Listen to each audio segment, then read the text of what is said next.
Okie dokie. So what came in today? These are 80 amp breakers. They're not fuses, even though they look like a fuse. They're actually breakers. Push the button in and it opens, so there's no connection. You close it and you have a connection. Open, close. These are 80 amperes. This one is a 400 amp. Now I have another one of these in the truck, but it's only 100 amp because I have it hooked up to the second battery in the truck. So this way, if I need it, I normally run it open, meaning it's not connected. But if I need it, I just close it. That connects the second battery, and it allows me to jump start it or whatever I want to do. And I will close it a couple of times through the course of a month or so and run it just to make sure that the back battery does get a charge to it. And the other thing is, if I'm going to jump start somebody, which I normally don't do, I will switch this off and jump them from the rear battery. This way it's not connected to the system at all, because it has happened in the past. I had jump started a person in a parking lot, a female who needed a hand, an older female, and this was back, I don't know, 4 or 5 years ago, 6 years ago. She battery was dead, so I went to jump start her.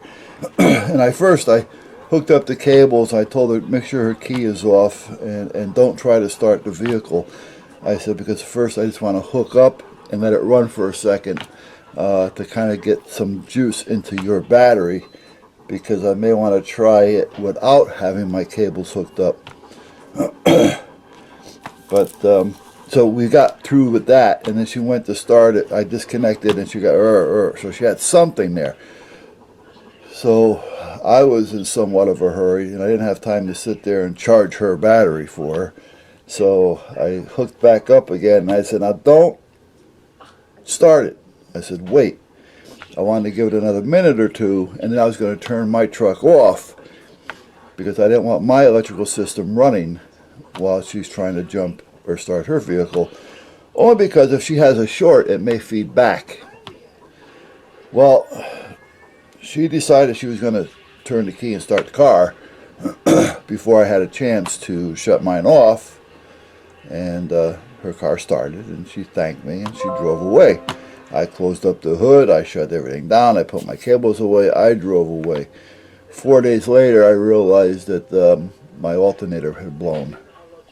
She had a short, it fed back, and it blew the diodes in my alternator.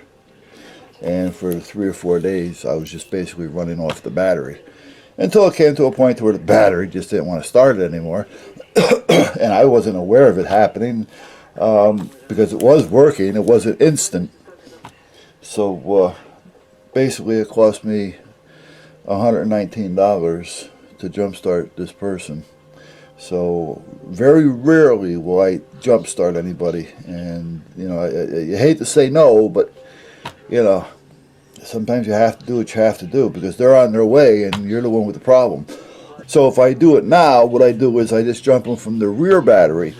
I disconnect it from the system completely. And if it's not going to start off that rear battery, they're not getting started from me. So that's why I have these, because I like these better than fuses.